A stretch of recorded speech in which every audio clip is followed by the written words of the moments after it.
ओम श्री गणगणपति नमः। श्री गणेश की वंदना कर।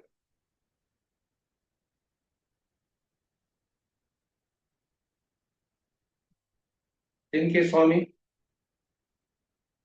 शुक्रदेव तथा माता लक्ष्मी की आराधना कर, इष्ट देव का ध्यान कर, गुरुजनों को नमन कर अभिनंदन करते हैं आपका वरुण ईश्वर द्वारा प्रस्तुत आज के दैनिक पंचांग में। यह नित्य के भांति 5 भागों में प्रस्तुत हुआ करता है और इसके पहले भाग का लघु रूप हम अलग से प्रस्तुत करते आ रहे हैं, जो आपके सुझाव के अनुरूप है। इसमें डेटा जो भी प्रयुक्त हुए हैं दैनिक पंचांग से लिए गए हैं, सभी गूगल से ली गई है और यह प्रस्तुति आप तक यूट्यूब के माध्यम से पहुंचा पाने में समर्थ हो रहे हैं। दैनिक पंचांग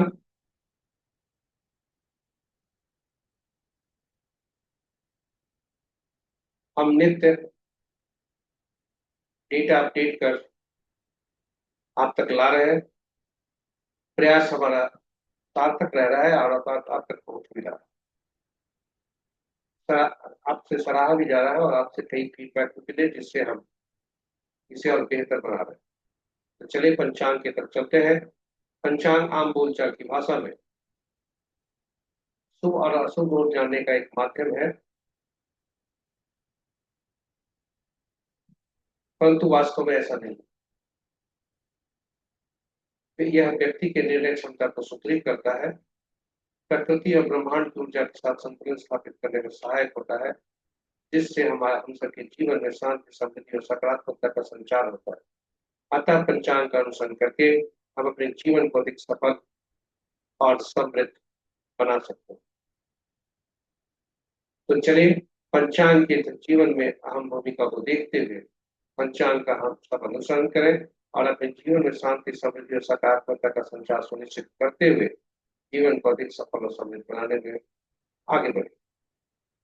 साथ ही साझा करें अपने मित्रों प्रस्तुति को अपने मित्रों, परिजनों और शुभेच्छुओं के संग, ताकि वे भी पंचांग का अनुसरण करके अपने जीवन में शांति, समृद्धि और सकारात्मकता का संचार सुनिश्चित कर अपने जीवन को अधिक सफल और समृद्ध बना सकें।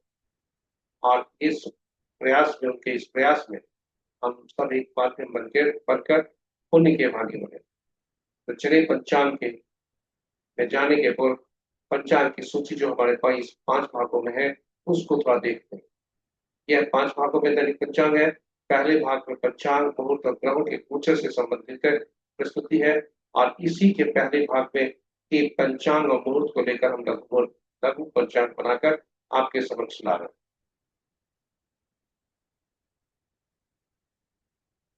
और दूसरा भाग जो तारा बलन के अनुसार, जन्म नक्षत्र के अनुसार कैसा दिन रहेगा, उस पर प्रस्तुति है, जो 9 तारा चक्र पद्धति पर आधारित।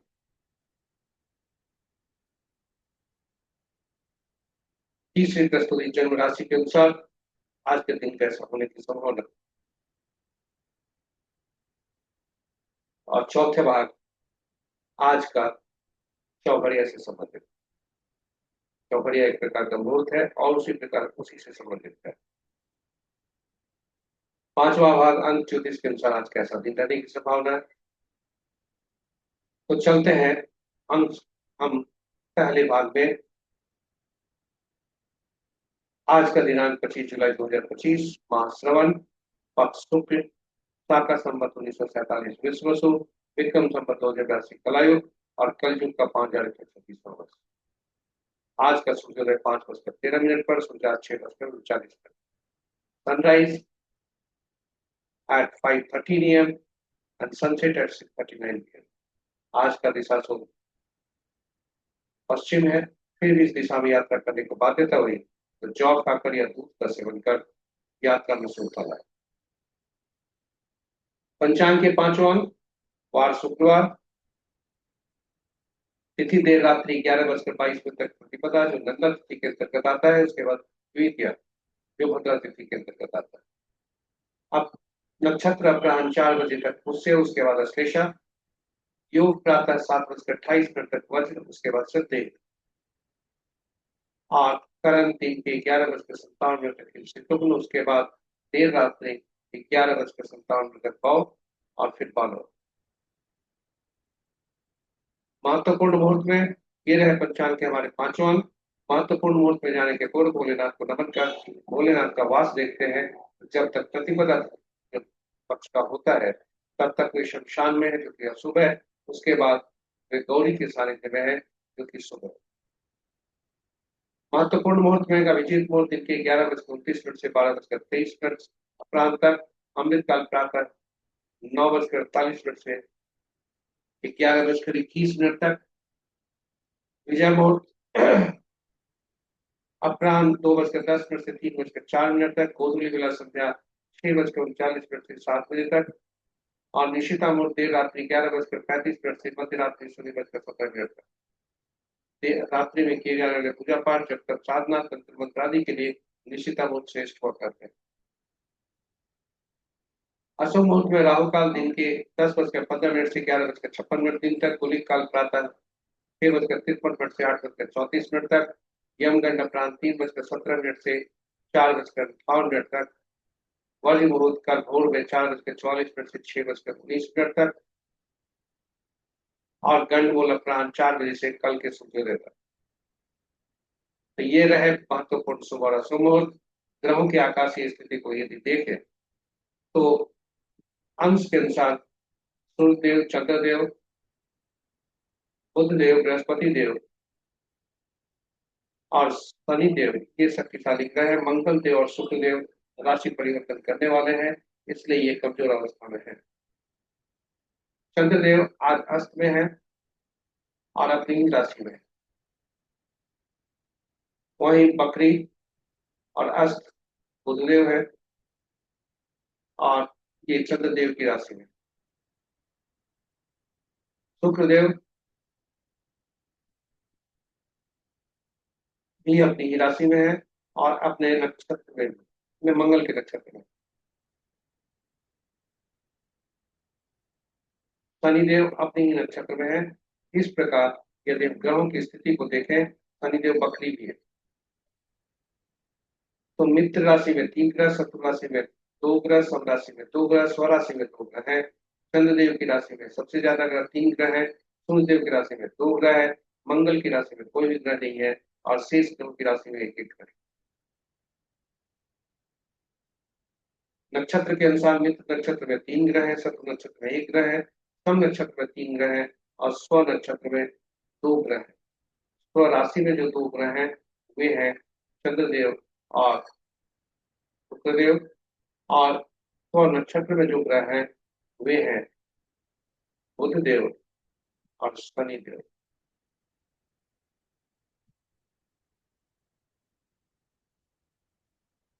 इस प्रकार बृहस्पति और राहु आपस में नक्षत्र परिवर्तन कर रहे हैं, क्योंकि बृहस्पति के नक्षत्र में राहु है और राहु के नक्षत्र में बृहस्पति है।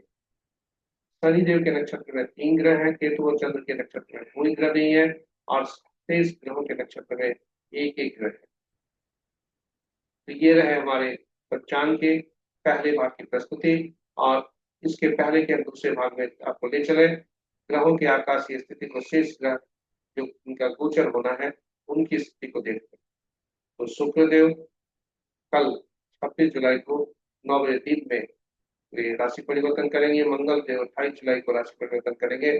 बुध देव अस्त हो चुके हैं और चंद्रदेव कल रात्रि के 7:57 तक अस्त रहेंगे। बकरी और शनिदेव बकरी चल रहे हैं, बुध देव भी बकरी चल रहे हैं। ये अभी तो शनिदेव 28 नवंबर तक बकरी रहेंगे और बुध देव 11 अगस्त तक बकरी रहेंगे। तो ये रहे हमारे ग्रहों के आकाशीय स्थिति जुलाई मास का गोचर तालिका आपके उपयोग के लिए और आपके सूचना। चलिए अब आपको दूसरे भाग में ले चलते हैं, जो चंद्रमा जिस नक्षत्र में है जन्म कुंडली में और आज जिस नक्षत्र में है उनके अनुसार कैसा फल होगा, और यह आज के बारे में हमें बताता है। साथ ही यह तारा बलम इस सिद्धांत को जिसे चंद्रमा के अनुसार देखते हैं, यह तारा बलम के से कहा जाता है। और यह नवतारा चक्र पद्धति पर आधारित। नवतारा चक्र पद्धति पर काफी उपयोगी और सटीक पद्धति है, जिसके अनुसार जातक अपने पूरे भविष्य के बारे में जान सकता है। दशा महादशा का फल कैसा होगा? शुभ जब हो तो सारे शुभ काम उसमें निपटा लिए जाए, कर लिए जाए, शुभता अधिक बढ़ेगी। और जब अशुभ की स्थिति हो तो चुनौती को सामना करने के लिए मानसिक रूप से तैयार रहे तो फिर चुनौती चुनौती नहीं रहती, वो आसानी से पार हो जाता है। दशा महादशा का फल कैसा रहेगा, यह आप नवतारा चक्र पद्धति से देख सकते हैं। नवतारा चक्र पद्धति से यह भी देख सकते हैं कि आपकी जन्म कुंडली में ग्रह बहुत अच्छी अवस्था में हो सकते हैं, किंतु नवतारा चक्र पद्धति से वे अच्छी स्थिति में नहीं है तो फिर अच्छे फल नहीं मिल सकते, क्योंकि ग्रहों के मन नक्षत्र ही हुआ करते हैं, ग्रह अपना फल नहीं देते। नक्षत्र हमारा और हमसे, हम अपने मिलने वाले व्यक्तियों से जिससे भी संपर्क जीवन में आते हैं, अगर उनका नक्षत्र आपस में अच्छे हैं तो अच्छा फल होगा। दोनों के नक्षत्र विपरीत अवस्था में है, अच्छी अवस्था में नहीं है, तो अलाभकारी हो सकता है, नुकसानदायक हो सकता है, पीड़ादायक हो सकता है। इसलिए हम जीवन में जिनसे भी संपर्क हो, चाहे वो माता पिता से लेकर मृत्यु पर्यंत तक, या यानी जीवन से लेकर, जन्म से लेकर मृत्यु तक जिनसे भी संपर्क में आते हैं, वे हमारे लिए किस हद तक लाभकारी हो सकते हैं और किस हद तक नुकसानदायक हो सकते हैं, यह नवतारा चक्र पद्धति का है। तो चलिए, नवतारा चक्र पद्धति पर आपको बता दें कि हमने अलग से वीडियो डाला है और वीडियो में विस्तार से हमने चर्चा की। आप उस वीडियो को जरूर देखें, क्योंकि नवतारा चक्र पद्धति सटीक पद्धति है भविष्य को जानने के। और इसमें हमने भगवान राम, माँ सीता और पवन पुत्र हनुमान की कुंडली भी रखी है, नवतारा चक्र पद्धति। और उसमें भगवान राम, माँ सीता और पवन पुत्र हनुमान के संबंध जाहिर है कि आज के पन्नों पर भी है, हर व्यक्ति जानता है। और नवतारा चक्र पद्धति से हम ये देखते हैं, सटीकता निकालते हैं कि कितना सटीक परिणाम निकल आपस के संबंध में। तो जरूर देखें। संक्षेप में हमें यहाँ बता दें कि नवतारा चक्र पद्धति बहुत ही उपयोगी है और कैसे काम करता है यह हम आपको अभी बताते हैं अगली स्लाइड में। नवतारा चक्र ग्रहों के कुल 27 ग्रह होते हैं, अब किंतु 27 नक्षत्र होते हैं, किंतु 9 ग्रह ही होते हैं। तो 27 नक्षत्रों को 9 ग्रहों से कैसे जोड़ा जाए, यह नवतारा चक्र पद्धति के अनुसार किया गया। और नवतारा चक्र पद्धति से हम इसे जोड़ते हैं। कुल 27 नक्षत्रों को 3 भाग श्रेणियों में रखते हैं, पहला से 9 तक पहले श्रेणी में, 10वां से 18वां तक दूसरे श्रेणी में, और 19वां से 27वां तक तीसरे श्रेणी में। इसको याद रखें, पहले से 9वां तक एक श्रेणी, 10वां से 18वां तक दूसरी श्रेणी, 19वां से 27वां तक तीसरी श्रेणी। और ग्रहों को महादशा के क्रम में रखा गया, इसी क्रम अनुसार। केतु पहला ग्रह, शुक्र दूसरा ग्रह, सूर्य तीसरा ग्रह, चंद्रमा चौथा ग्रह, मंगल पांचवा ग्रह, राहु छठा ग्रह, बृहस्पति सातवां ग्रह, शनि आठवां ग्रह और बुध नौवां ग्रह। और नवतारा चक्र पद्धति के अनुसार इन ग्रहों को नक्षत्रों से जोड़ा गया। तो पहला नक्षत्र जो भी हर समूह में से बने, पहला से पहला से 9 नक्षत्र जिसमें थे, पहला नक्षत्र अश्विनी, उसके बाद 9वां से 10वां से 18वां तक में 10वां नक्षत्र, और उसके बाद 19वां से 27वां तक 19वां नक्षत्र। यानी पहला दूसरे श्रेणी में से 10वां और तीसरे श्रेणी में से 19वां। ये तीनों पहले नक्षत्र जो हुए उनका स्वामित्व पहले ग्रह को दिया गया। और इसी क्रम में सभी नक्षत्रों को ग्रहों से जोड़ा गया। तो अश्विनी, माघ और मूला जो पहले नक्षत्र हुए, क्रमशः पहला, 10वां, 19वां, इनका स्वामित्व केतु देव को दिया गया। दूसरा ग्रह शुक्र बने और दूसरा नक्षत्र 11वां नक्षत्र और 30वां नक्षत्र जो क्रमशः दूसरा नक्षत्र हर श्रेणी में से थे, उनका स्वामित्व शुक्र को दिया गया। और इसी क्रम में बढ़ते हुए 9वां, 18वां, 27वां नक्षत्र, यानी हर समूह में से 9वां नक्षत्र जो हुए वे अश्लेषा, ज्येष्ठ और रेवती हुए। इनका स्वामित्व बुध को दिया गया। और इस प्रकार सभी ग्रहों को 3-3 नक्षत्रों का स्वामित्व दिया गया। यह सूची बहुत महत्वपूर्ण है और आपके लिए काफी उपयोगी है, इसे संजो कर रखें।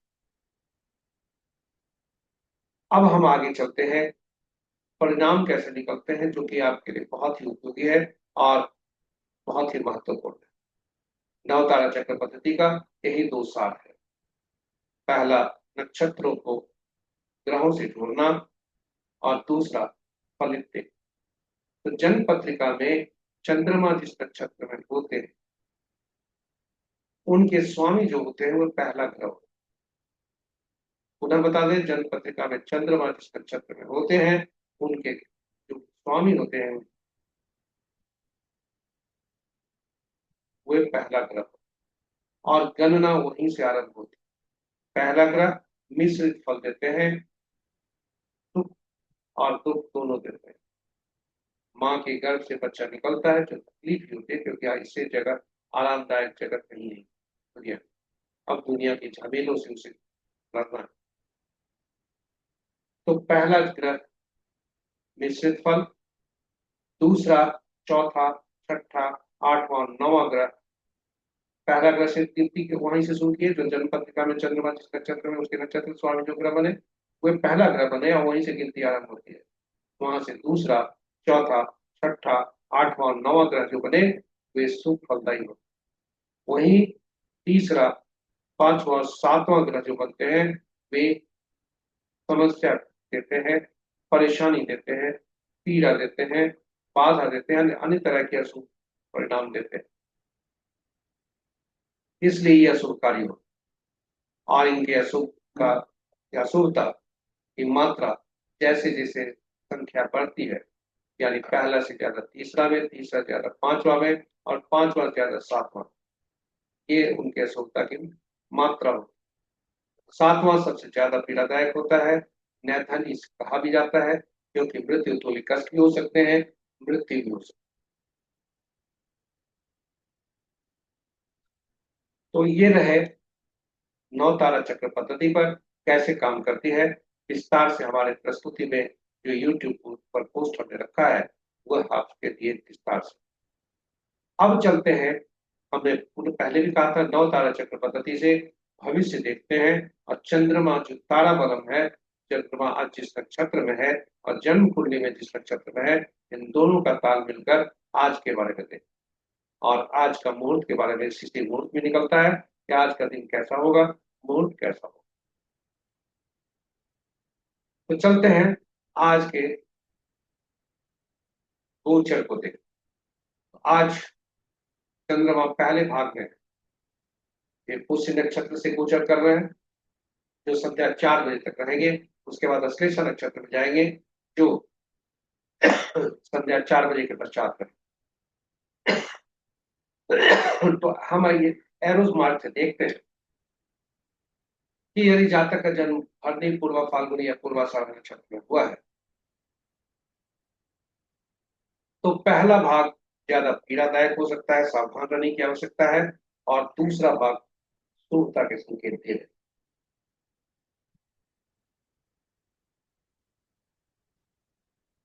यदि कोई जातक उस पहले भाग में कोई काम करना चाहता है, पूर्व भरनी, पूर्वा फाल्गुनी या पूर्वाषाढ़ नक्षत्र में, तो उसे टाल देना चाहिए,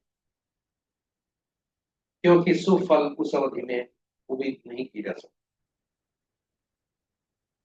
इसी प्रकार हम दूसरे नक्षत्र को यदि देखते हैं, यदि जातक का जन्म पुनर्वसु, विशाखा या पूर्वा भाद्रपद में हुआ है, तो पहला भाग संपत्ति देने वाला शुभकारी है, दूसरा भाग इसका विपत्ति देने वाला है।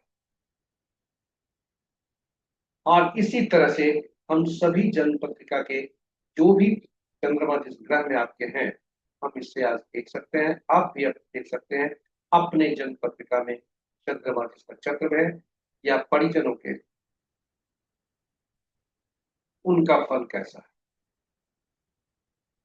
अब प्रश्न उठता है कि यदि आवश्यक काम करने हैं, रूटीन कामों को मुफ्त में नहीं लिया जाता, लेकिन कुछ नए काम करने हैं, और यदि यहाँ पर बाधक है तो उसे टालना ही श्रेष्ठ होगा उस अवधि।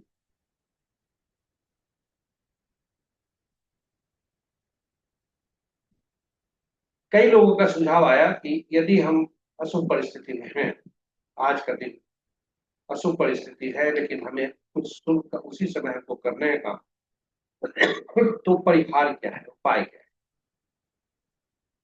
इस संबंध में बता दें। यह उपाय हमने संकलित किया है, किंतु यह कंफर्म नहीं है। यह उपाय अब उस इसलिए इसे हम करने का करके रिस्क लेने का सलाह नहीं देते। जोखिम हम नहीं लेने का कहते हैं, क्योंकि यह शुभकारी हो सकता है। इसलिए आपसे आग्रह है कि इसे जोखिम न ले। फिर भी आपके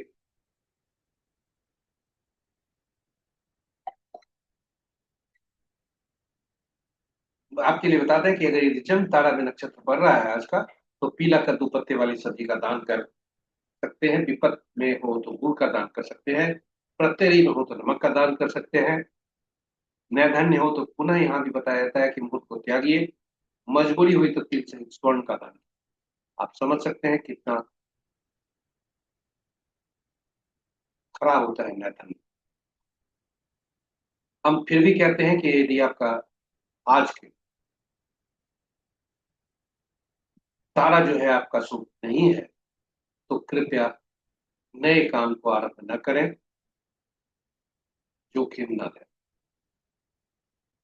ये रहे हमारे आज के नवतारा चक्र पद्धति पर प्रस्तुति, यानी चंद्रमा जिस नक्षत्र में है आपके जन्म कुंडली में, उसके अनुसार आपको ये परिणाम है। हम आपको ले चलते हैं चंद्रमा जिस राशि में जन्म कुंडली में है, उसके अनुसार आज कैसा दिन है। तो आज चंद्रमा का गोचर नहीं है, यानी चंद्रमा आज अस्त अवस्था में कर्क अपनी ही राशि, सूर्य देव भी वही है। सही?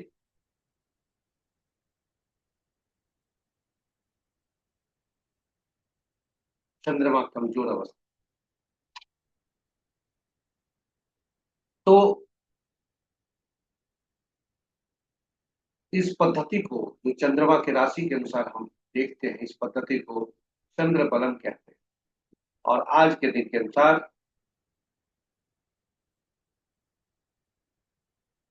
वृषभ राशि, कर्क, कन्या, तुला, मकर और कुंभ राशि के जातक के लिए आज दिन उत्तमता के संकेत मिल रहे हैं। शेष राशि वाले जातक,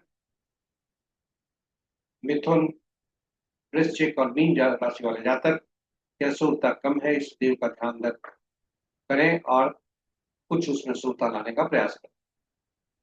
सिंह राशि, धनु और मेष राशि के जातक के लिए, तीनों अग्नि राशि, मेष, सिंह और धनु, ये सावधान है, क्योंकि चंद्रमा जल की राशि और सूर्य देव भी जल की राशि, इसलिए उन जातकों को, अग्नि की राशि के जातकों को सावधान रहने के लिए ये संकेत है। तो चलिए, ये रहे आपके चंद्रमा के अनुसार, राशि के अनुसार कैसा फल होगा। पुनः बता दें, प्रतिफल अपनी चंद्र राशि के अनुसार देखें, लगन के अनुसार नहीं।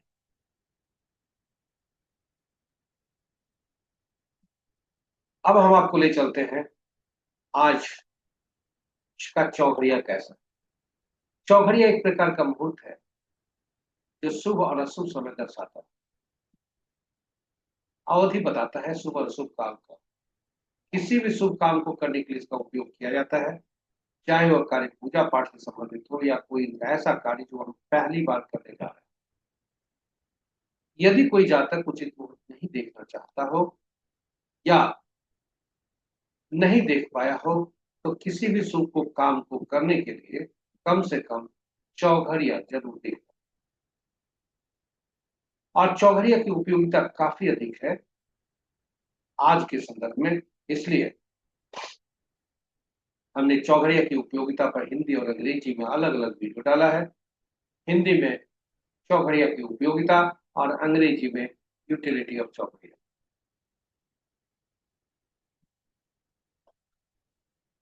संक्षेप में हम बता दें कि कुल 8 चौघड़िया दिन के होते हैं, 8 चौघड़िया रात के होते हैं, किंतु सप्ताह के 7 ही दिन होते हैं, इसलिए 7 ही चौघड़िया का नामकरण हुआ। पहला चौघड़िया जो हुआ करता है वही 8वां चौघड़िया अंतिम चौघड़िया हुआ करता है। और जो आज का दिन का है, साप्ताहिक दिन का चौघड़िया है, चौघड़िया का आरंभ उसी चौघड़िया से, यानी आज शुक्रवार है तो शुक्र के चौघड़िया से दिन का आरंभ होगा, जो कि चर चौघड़िया, और चर चौघड़िया से दिन का समाप्ति। तो चौघड़िया और साप्ताहिक दिनों का संबंध स्पष्ट हुआ। और सभी सब दिन, साप्ताहिक दिन जो होते हैं उनके स्वामी होते हैं, रूलिंग प्लैनेट होते हैं, शासक ग्रह होते हैं। अतएव हर चौघड़िया का संबंध किसी न किसी शासक ग्रह से हो गया, और हर ग्रह कोई विशेष कार्य करने के लिए उपयोगी होते हैं, अधिकृत होते हैं। तो हुई ना बात, हर चौघड़िया कोई विशेष कार्य करने के लिए उपयुक्त है, उपयोगी है, अधिकृत है। और विशेष कार्य में जब वो किया जाता है तो ज्यादा फलदायी।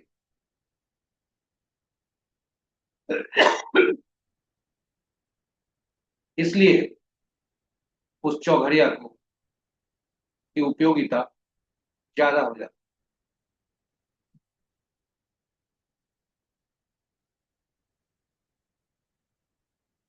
तो चौघड़िया पर हम आज, और दिन का चौघड़िया काल बेला, वार बेला और राहु काल से ग्रसित हो सकता है, और रात्रि का चौघड़िया काल रात्रि से। जब भी हम उनको देखें, चौघड़िया को देखें, तो का इन अशुभता से अधिव्याप्त जब भी स्थिति हो तो उस चौघड़िया को त्याग कर और शेष चौघड़िया का हम उपयोग कर। चलिए आज का चौघड़िया देखते हैं। आज का चौघड़िया प्रातः 8:34 से 10:15 तक वार बेला से ग्रसित है, और काल 10:15 से 11:56 से राहु काल से ग्रसित।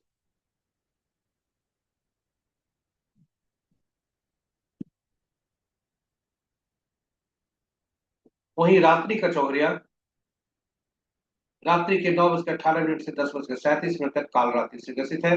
इन 4 चौघड़िया को त्याग देना चाहिए। पुनः बता दें, 8:34 से 10:15 तक जो अमृत चौघड़िया है वह वार बेला से ग्रसित है, और 10:15 से 11:56 तक राहु काल और काल बेला से। रात्रि काल रात्रि के 9:18 से 10:37 तक काल रात्रि से ग्रसित है, इसलिए इसका परित्याग करना चाहिए, ये त्याग। और शेष चौघड़िया का उपयोग आप कर सकते हैं, आपके लिए उपयोगी होगा। ऐसा हमने ऐसा आजमाया हुआ है, और ये चौघड़िया मुहूर्त में काम करने से अगर अशुभता की स्थिति नहीं है तो शुभता का काम ज्यादा होता है। हाँ, अशुभ स्थिति को अशुभता से यदि व्याप्त हो तो उसे त्याग देना चाहिए, क्योंकि उस शुभ फल तो नहीं मिलेगा, अशुभता की गारंटी। तो अब चलते हैं हम आपको लेकर अंक ज्योतिष के अनुसार कैसा दिन है। अंक ज्योतिष में हम पहले भी बताते आए हैं कि अंक ज्योतिष एकल अंक पर काम करता है,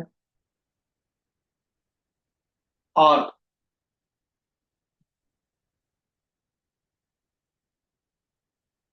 शून्य को अंक नहीं लिया जाता है। 1 से 9 अंक इसमें महत्वपूर्ण होते हैं। 5वां अंक जो होता है मध्यम अंक होता है, बीच का अंक होता है जो तुलन का काम करता है, बैलेंसिंग का काम करता है आपस के अंकों के साथ अच्छे तालमेल से हो। ये अंक जो होते हैं उसके शासक ग्रह भी होते हैं। पहला का शासक ग्रह सूर्य, दूसरा अंक है चंद्रमा, तीसरा के बृहस्पति, चौथा के राहु, पांचवा के बुध, छठा के शुक्र, सातवां के केतु, आठवां के शनि और नौवां के मंगल। तो अंकों की दुनिया में एक को राजा माना जाता है, दो को रानी गण से संबोधित किया जाता है, तीसरा को गुरु से, चौथा को शरारती तत्वों से, पांचवा को राजकुमार से, छठा को मंत्री से, सातवां को धर्मगुरु से, आठवां को अधीनस्थ कर्मचारी से या नीचे तबके के लोग और न्यायाधीश से, नौवां को सेनापति से, डॉक्टर से और पुलिस।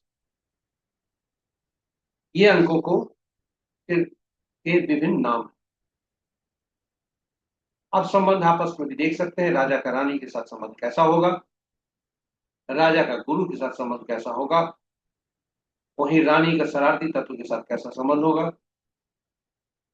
इस प्रकार हम फलित कर सकते,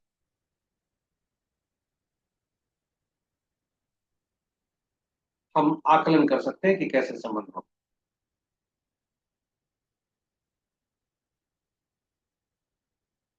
जन्म पत्रिका में जब हमारा जन्म होता है तो ईश्वर से कुछ स्टैटिक डेटा हमें देते हैं, और वो स्टैटिक डेटा होता है जन्म तिथि।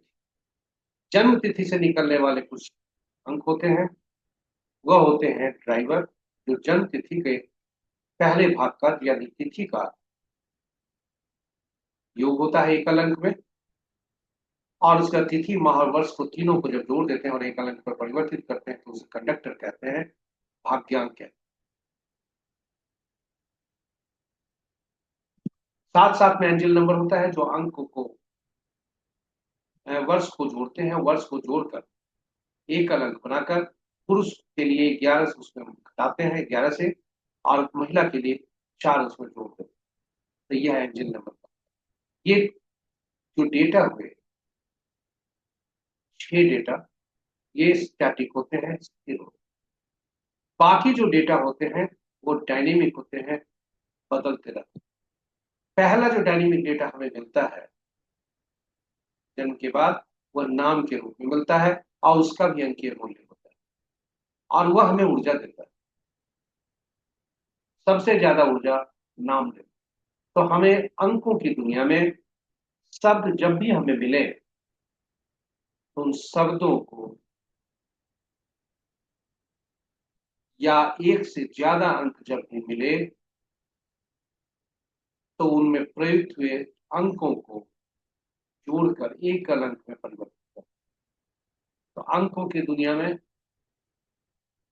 दुनिया में हम एकल अंक में ही काम करते हैं। तो जब अक्षर हमें नाम के रूप में कुछ मिला या अक्षर में मिला, या ऐसा भी हो सकता है अक्षर और अंकों का समूह मिले, तो अक्षर को, शब्द को में जो अक्षर प्रयुक्त हुए हैं उनका अक्षरों का अंकीय मूल्य में से परिवर्तित कर हम अंक में और एकल अंक में परिवर्तित करें। जैसा उदाहरण में दिखाया गया है, हर अंक का जो अक्षर का अंकीय मूल्य आपके समक्ष प्रस्तुत है,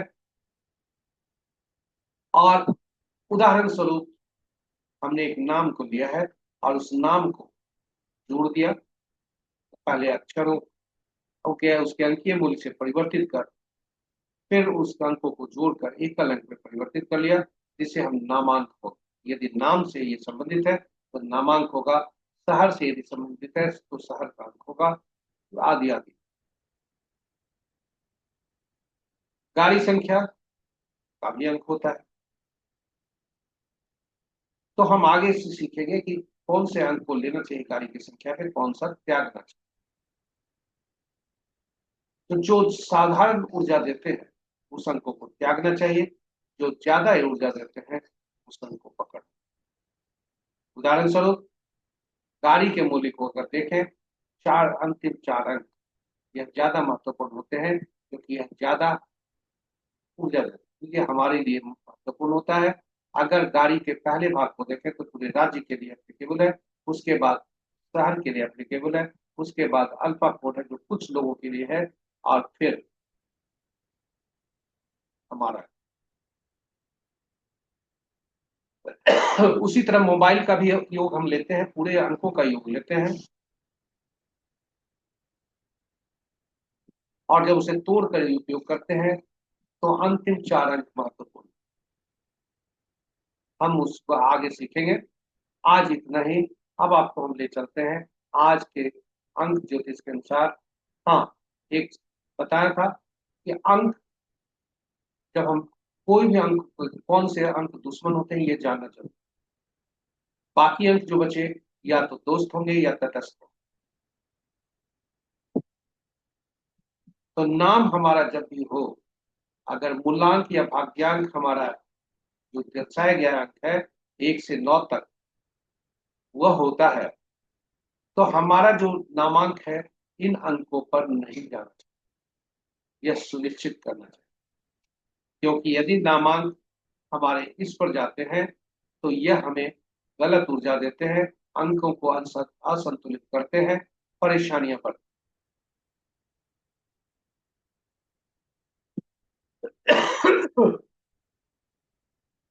कुछ विस्तार से चर्चा हम अंग्रेजी वाली प्रस्तुति में कर रहे हैं।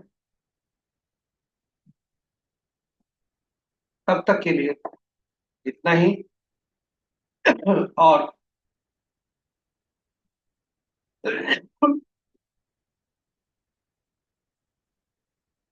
आज का दिन अंक शास्त्र के अनुसार कैसा है यह हम देखते हैं। तो आज का दिनांक 25 जुलाई 2025। आज का मूलांक 7, भाग्यांक 5। 7 और 5 के संबंध सुबह, इसलिए इनकी जोड़ी अच्छी है। 5 का अंक का जो संबंध होता है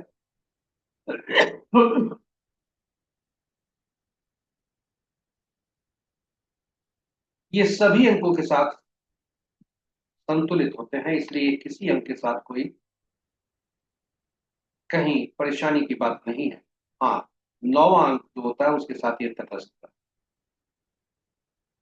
शेष अंक चौथे अंक के साथ और 8वें अंक के साथ आप देखें, 5वां अंक की अति मित्रता है।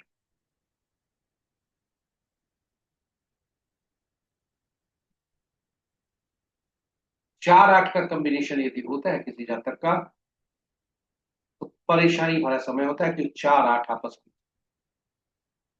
और वहां पर बीच में नामांक यदि 5 पर ले लिया जाए फिर 4 और 8 संतुलित है।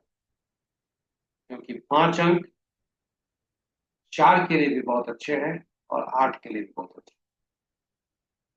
हैं। अंक ज्योतिष यही बताता है, और अंक ज्योतिषी का, एक अंक शास्त्री का, न्यूमरोलॉजिस्ट का यही काम है कि परेशानी को पकड़े, कौन से अंक उसको परेशान कर रहे हैं इसको देखे, कौन से अंक असंतुलित है इसको देखे। तो अंक असंतुलित वही हो सकते हैं जो का जन्म पत्रिका में नहीं है, या बहुत ज्यादा मात्रा में है, या फिर आपस में शत्रुता, मूलांक और भाग्यांक में शत्रुता का संबंध, या फिर मूलांक और भाग्यांक से आपका नामांक और जो आप प्रयोग कर रहे हैं वह शत्रु की स्थिति। इस प्रकार आज का शत्रु कोई नहीं है।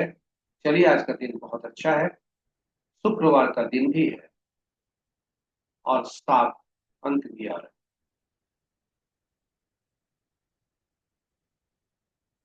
जो केतु का अंक है 5 अंक, बुध का अंक है, और ये दोनों सभी मिलकर सभी अंकों को शुभ बना रहे हैं।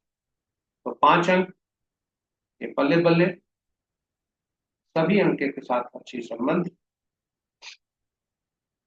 आज का दिन आपका शुभ हो। इन्हीं शब्दों के साथ हम प्रस्तुति को यहीं विराम देते हैं। आशा करते हैं ये आपके लिए उपयोगी होगा, और आप हमसे बने रहे इसके लिए बहुत बहुत धन्यवाद। यदि इस प्रस्तुति को आप पहली बार सुन रहे हैं तो हमारे चैनल को सब्सक्राइब करें, साथ ही साथ नोटिफिकेशन बटन को दबा दें, और आप सभी से अनुरोध है इसे साझा करें अपने मित्रों, परिजनों, शुभेच्छुओं के संग, ताकि पंचांग का अनुसरण हर कोई कर सके, अपने जीवन में शुभता ला सके। नौ तारा चक्र पद्धति के अनुसार तारों को पहचान कर, ग्रहों को पहचान सही पहचान कर सके और जीवन में शुभता लाए।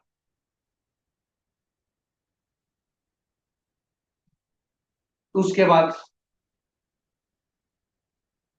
जो चौघड़िया मुहूर्त के अनुसार प्रतिदिन का मुहूर्त है, पल पल का मुहूर्त है, उसका उपयोग कर खास करके विशेष कार्य का उपयोग जरूर करें। और अंत में अंक ज्योतिष के अनुसार अंक ज्योतिष बहुत ही आसान है सीखना और उसको अपनाना और प्रयोग उपयोग करना। घर घर पहुंचाएं, घर घर अंक ज्योतिषी हो और हर घर में कहीं भी कोई भी अंक असंतुलित ना हो। इन्हीं आशाओं के साथ हम आपसे विदा लेते हैं, और आप जब भी साझा करेंगे, उनके जीवन में जब भी शुभता आएगी, उसके माध्यम हम आप बनेंगे। और स्वाभाविक है, ईश्वर के खाते में जो पुण्य का खाता है, उसमें हमारा कुछ न कुछ अंक दर्ज हो, जो इस जीवन में और अगले जीवन में भी काम आए। चलिए, इन्हीं शब्दों के साथ हम आपसे विदा लेते हैं। आज का दिन शुभ हो, माँ लक्ष्मी की कृपा बनी रहे, शुक्रदेव की कृपा पर बरसते रहे। इन्हीं शब्दों के साथ हम आपसे विदा लेते हैं। कल पुनः नई प्रस्तुति के साथ उपलब्ध होंगे। तब तक के लिए जय शुक्रदेव, जय माँ लक्ष्मी।